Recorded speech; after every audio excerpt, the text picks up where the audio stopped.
And that post blew me up. I got a couple thousand people that followed me that week. I got some great inbound leads. Some friendships were formed in that week just from his post about me. Growing a business requires a holistic approach that extends beyond sales and marketing. This approach needs alignment among people, processes, and technologies. So if you're a business owner, operations, or finance leader looking to learn growth strategies from your peers and competitors, you're tuned into the right podcast. Welcome to the WBS Podcast, where scalable growth using business systems is our number one priority. Now, here is your host, Sam Gupta. Hey everyone, welcome back to another episode of the WBS podcast. I'm Sam Gupta, your host and principal consultant at digital transformation consulting firm Elevate IQ. When it comes to growth, personal branding and social media play a huge role. While most companies might be present on social media, only a few understand their algorithms, nuances, and have mastery in creating viral posts. Among other social media platforms, LinkedIn is the most powerful when it comes to marketing for B2B brands targeting executives. LinkedIn is also equally powerful for personal branding and positioning yourself as an expert in a given field. In today's episode, we have our guest, Cory Warfield from Shade Wool, who discusses how he became a popular LinkedIn influencer with nearly 250,000 followers through his authentic content and personality widely admired on LinkedIn. We also got a chance to discuss what finance and operations executives need to do to start their LinkedIn journey and why it's important to be present on LinkedIn. Finally, we discussed the nuances of LinkedIn algorithm and how to create content that will give you high visibility on LinkedIn. Let me introduce Cory to you. Cory Warfield, the founder and chief visionary officer of Shade Wool Incorporation, is an entrepreneur, business leader, mentor, consultant, influencer, and philanthropist. His work with BTEC, Founder Institute, and Cory Connects has had an impact locally, in Chicago, and globally. And he has helped launch and scale more than a dozen companies, serving as a CEO, board member, or advisor to many of them. His expertise spans physical products, software, and business consulting. Cory is also passionate about the environment, the underprivileged, exploration, and animals. With that, let's get to the conversation. Hey Cory, welcome to the show. Thanks so much, Sam. Great to be here. Hey, thank you so much for joining and finding time. Obviously, our listeners are super excited to listen the advice from you. Obviously, you are extremely influential on LinkedIn, and that's why we want to dig into every single LinkedIn secrets out there. Okay, but before we do that, do you want to start off with your intro? Well, sure. Hi, everybody. Thanks for tuning in. For those that don't know me, my name is Cory Warfield. I'm a serial entrepreneur, social media influencer, a growth hacker, and I'm happy to be here. Okay, thanks, Cory. And the next question that we always ask with all of our guests is going to be your perspective on growth. What does growth mean to you, Cory? So a quote that I love is that growth occurs outside of the comfort zone. And for me, growth doesn't inherently mean getting bigger in size, getting bigger in volume, getting bigger in mass. But for me, growth is the progression or the unfolding towards a goal. So if it's a human being getting bigger, the growth can be your body getting bigger and more muscular. If it's trying to learn a new skill or a new concept, it could be intellectual or cerebral. But for me, growth is always just that productive unfolding towards a goal, and typically a goal that is understood. Okay, so tell us a little bit about your journey on LinkedIn, how it all started, when you recognized the value of LinkedIn, what were the initial challenges when you started? Could you touch on that? Sure. So I've been active on the platform for just over 3 years, and I decided that for myself as a waiter turned entrepreneur, 20 years in restaurants, and then starting a smart scheduling company using mobile apps and web technology to help restaurants staff properly, I understood that I needed to establish myself as a thought leader in the restaurant space and in the workforce management space. And there weren't too many people in LinkedIn that were coming from my industry, being the restaurant and hospitality industry. But there was one lady, and I always love to shout her out. She's become a dear friend. Her name's Cory, and she owns a number of Subways here in Chicago. She was the fifth hire at Potbelly. She helped create their HR department way back in the day, and now they're a national sandwich brand. But she was making these videos and getting so much engagement at the time. Not too many people were getting the type of engagement she was, which 3 years later might not sound as high, but she was getting 50 likes, 70 likes, 100 likes on her videos. And she was always talking about how, how to either run restaurants more effectively, new restaurant tech, anything like that. And so I understood she was my archetype, and she owned enough restaurants here in Chicago that she was a strong six-figure client prospect for me as well. So I was nobody. I had no followers. I literally probably had less than 100 connections and followers on LinkedIn. I started to engage with her content. I got on her radar, and she really liked what I was saying in the comments and as supportive as I was being. And so I made a rookie mistake, and I went in for the pitch. I said, I love your content. I would love for you to take a look at this company that I'm building and the software that we've created. I think it could be a big value, and I think you can help us get into some of the bigger groups. And she said, absolutely not. I don't like to be pitched on LinkedIn. I don't touch some of that world. And the fact that you pitched me makes me a little bit less inclined to, even be friends with you. So I said, okay, that was my bad. I said, if I never pitch you again, can I support you and can we be friends? She said, absolutely. And these years later, we still have a strong friendship. But so rather than trying to leverage her or to piggyback off of her, I decided to emulate her a little bit.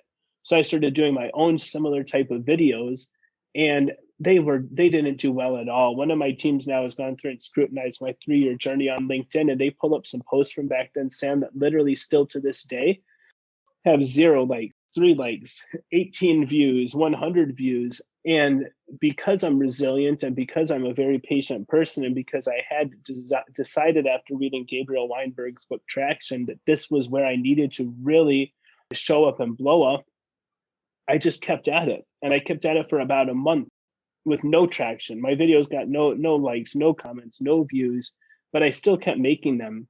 And although Cory Luxem had encouraged me to do it, I wasn't getting engagement from her. But about the second month in, some of those videos started to do fairly well back then. 10 likes, 15 likes, a couple hundred views. And I started getting people that were sending me connection requests every day. So I realized I was onto something. People started really mentioning that they love my authenticity because I wasn't putting on any pretenses. I was never being salesy. I was only showing up either offer my perspectives and ask people theirs, or I was showing up to be either fun or supportive. And I never tried to let perfection be the enemy of progress. I never took things too seriously. I was just logging on every day and finding people that I thought could either teach me something by me watching them, and I would support them, or people that I thought were prospects. So I began to really slow play. So I just start to show them love, engage with their posts, and that was it. Never pitched anybody. And I'd say probably 6 months later, my post started doing very well. And I had started adopting a strategy of finding targeted influencers around the world with at least a 6-figure following and showing them a lot of love on the platform. And it took a month or two of that before some of them started showing love back. And so some of them at the time had 500,000 followers, 700,000 followers. They started engaging with all my posts, and they started blowing up. 300 likes, 500 likes. Then one of them, world famous guy, he did a post about me. He literally did a post. He said, I don't understand how some of you have millions of followers and you're only getting a couple hundred likes per post. My friend Cory only has 8,000 followers and the guy's getting 1,000 likes on some of his posts. And that post blew me up. I got a couple thousand people that followed me that week. I got some great inbound leads. Some friendships were formed in that week just from his post about me. And so, I always showed him love, found some other people, and I've really been able to attach my name to bigger and bigger names. And, on these podcasts, I've learned that it's less beneficial and people don't care as much for the name dropping. But some of these are names of people I've been respecting and looking up to for years, if not decades. And, they became fans of mine pretty quickly once I just figured out how to show up authentically, how to show up intentionally, and how to not push people away. Okay, amazing. So let's say if I have a CFO or the operations manager, those are our audience. And typically we used to joke in the accounting class, okay, that there is nothing fun about accounting. So let's say if I do accounting for business and for fun as well, I love accounting, but nobody else is going to love about anything about accounting. So let's say if I want to make my presence on social media and I want to create similar viral posts using accounting as a subject, what would be your advice? What would be the niche that I should be picking on in terms of the content, the subject of the content? And number two, should I be focusing on something else that is going to get far more likes than doing what I'm doing for my profession? Well, so I always say that followers, views, likes, they don't pay any bills, they don't make payroll, and they don't pay the mortgage, right? So vanity metrics as such are a disservice to the poster and the people that are engaging with them to a degree. However, I find so many people on LinkedIn are simply preaching to the choir. If you love accounting, and if you're only talking to the other 7 people in the world that love accounting, you're never going to get any of the virality. But what I would say in those scenarios is make a little video of yourself so people can look in your eyes, hear your voice, and get to know you. Or find a cute little video that people are going to resonate with and say something along the lines of, I might be the only person in the world that loves accounting. However, I've been seeing a lot of people lately talk about getting leads through LinkedIn, and I'm very curious if I can get an accounting lead through LinkedIn. So I'm going to try something different today. Please drop a comment with what you do, what good or service you're selling, and I'll see if I know anybody that I can provide for you as an inbound lead, because I really appreciate all of you guys. And that's it. And guess what some of those people are going to do? They're going to comment with leads that you need to know. Hey, this person was just saying they needed a CFO. This person was just saying they needed a tax account. This person, right? And it's people start to come in, lean into you because you didn't push them away. And I do think that probably 70-something% of people on LinkedIn are pushing most people away accidentally. So it's not preaching to the choir. It's casting a very wide net. It's letting people that care about what you actually care about, that you've teased, lean into you. I don't know if that resonates with you or anybody listening, but for me, I find that that's very unique and it's very powerful on LinkedIn. So that's a good way of thinking about it. In fact, I mean, I have seen a lot of different posts and a lot of different influencers who are actually posting that content. Typically, my understanding of the LinkedIn platform, the way people are commenting and posting, they like to go after the highest commented or highest engaged post, because obviously they are looking for ROI as well of their time, whatever time they are spending. They want to make sure that they are commenting on the highest liked, highest engaged posts, so they get the maximum visibility. The same thing is done by LinkedIn algorithm as well. LinkedIn algorithm like to put the post on top, which is going to be highest engaged. So let's say, Cory, if you are posting the same post and I'm posting the same post, obviously you are going to get a lot more attention. That's not true. And why is that? Are you familiar with the 3 rings of engagement on LinkedIn? No, I'm not. Tell me more about it. Oh, it surprises me that you're not, and it blows my mind how few people are. But so LinkedIn has what they call 3 rings of engagement, and Okay. it's an internal SOP. And so any post that goes viral has reached the 3rd ring of engagement. But I'll tell you what the first 2 are. The first ring of engagement will quite literally only go out to a select number of your first connections. If you have Okay. a lot of followers that you're not connected to, some of them, they're probably second connections, but they might see it as well because they follow you, but they're only putting it out to a small sample size of your core audience, and that's it. Now, if your post doesn't do well with that sample audience, it doesn't matter if you have 1 million followers, that post won't do well. And if it doesn't do well right away, although they've begun to change a little bit of the algorithm, and that post's kind of, once you've posted, the way that it performs in that sample audience is very important. If it performs well, if they share it to 100 people and 30 of them like your post, or if they give you 100 views and 20 people comment on that post, the algorithm picks that up as being relevant to a small audience, and it then moves to the second ring of engagement. That second ring is actual employees of LinkedIn that are on the clock. They Okay. have algorithmically been pushed content that LinkedIn is now saying to their employees, hey, this seems to be doing well. Do you guys like it? That's it. Now, so to your point with accounting, if they put it through to 20 employees and none of them like accounting, that post is done. And it's not even a bias. It's asking them if they think this post is relevant and if this post is going to do well.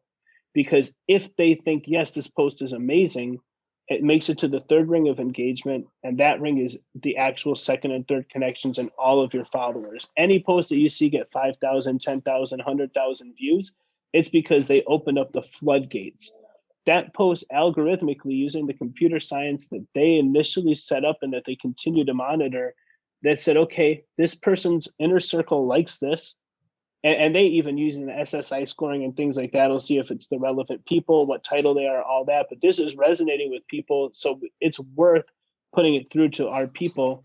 Now, someone like some of my friends with millions of followers, their posts will always go to the third ring of engagement, always. So it doesn't matter, but it's because they've cracked the code and because these people, it'll still quickly go through the three rings, but it's known if a Bridget posts, millions of people want to see that post. So the second ring, they're not going to scrutinize so much.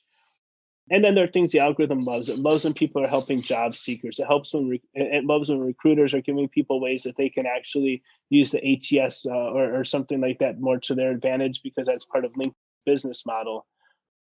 But so that's the thing. And so it could very well be if you and I do the same video with the same 5 words on it, if your network loved that and mine didn't, your post could actually go viral and mine might not, even if you have, hundreds of thousands of less followers than me. And it also could be if we both post at the same time, you're in a different time zone than I am.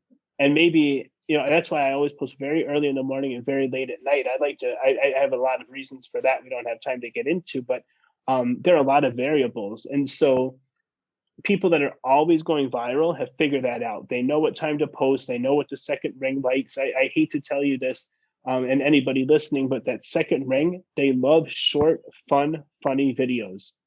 It can be GIFs, but they love it every time. And if it's a long video, they don't have time to watch it. So it's almost never going to make it through. The only ways around that is the LinkedIn Live that escalates because they don't have time to fully scrutinize it. So, that's why they typically get low reviews but higher engagement. And now the LinkedIn stories as well, which I find almost instantly go through to second and third connections. I think they're really trying to figure out the algorithm as it pertains to stories. But so that might be a little bit more insight on how you can kind of game the algorithm is you have to actually cater to the real LinkedIn employees and understand what it is that they like.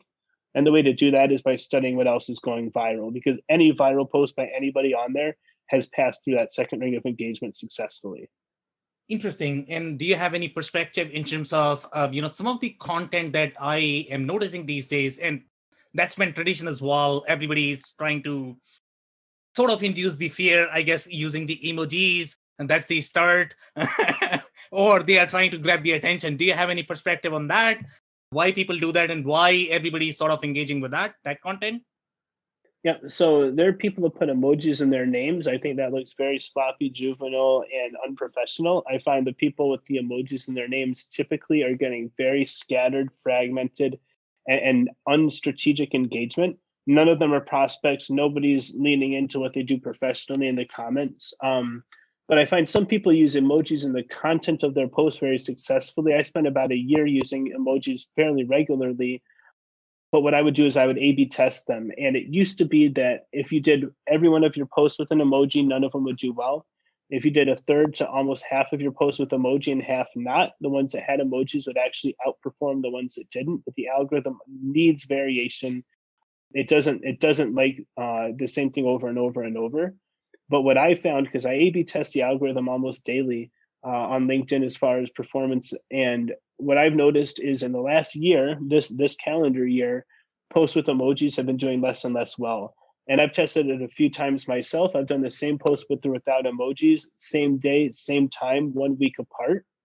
That should be very similar performance. The ones with emojis were about 60 to 70% down on views and engagement.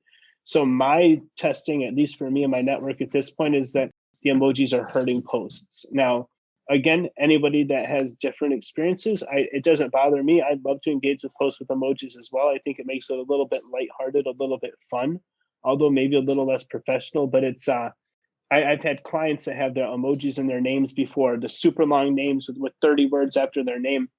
And first of all, it's not branding. It annoys people. It looks very juvenile. But the long names as well, where they put all of their qualifications or a tagline in their name. If someone tries to tag them in the content, they only have 1,600 characters. That person's name now might be 100 characters. That's a 16th of your entire post, right? Just trying to tag this person. And with the emojis, if someone has emojis in their name, I either don't tag them or I delete the emojis out because I don't like how that looks. It makes me look juvenile. So I don't know, maybe that gave some insights, but I do see the posts with emojis still performing pretty well, typically. Yeah, that's a interesting perspective. In fact, I have been thinking about that a lot too, to be honest. Okay, and I like to analyze things myself. Okay, so initially I never appreciated emojis, especially on LinkedIn, just because it's supposed to be more of the professional network. It was very hard for me. I'm slightly on the older side, to be honest, in terms of age. So it was harder for me to read as well. And sometimes these guys, like Brian Burke, they would use emojis, and I would not even understand what they are talking about because they were talking in the language of emoji. It was very hard for me to understand. But then I started using emojis, and I have a little perspective on that, and it has actually helped me because it actually helps with the reading. Okay, it helps with the engagement.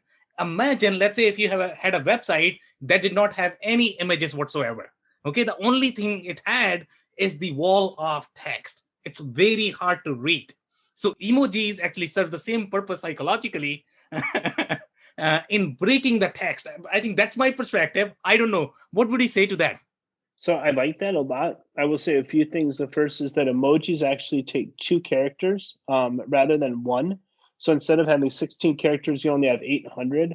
A lot of times, and anymore, my posts are just silly, lighthearted, and I spend maybe less than an hour on LinkedIn these days. I used to spend about 12 to 14 hours a day on LinkedIn, and my posts were all highly, and people used to love them. I won awards with some of my posts. They were all very cerebral, very intellectual, very on trend, and I would put emojis in some of them as well. But for me, the quality and caliber of people that are engaging with those is a little bit lower. I was using all 16 characters to write value add. So if I only had 800, it wouldn't have been worth me even crafting such a what I consider to be intelligent post at the time.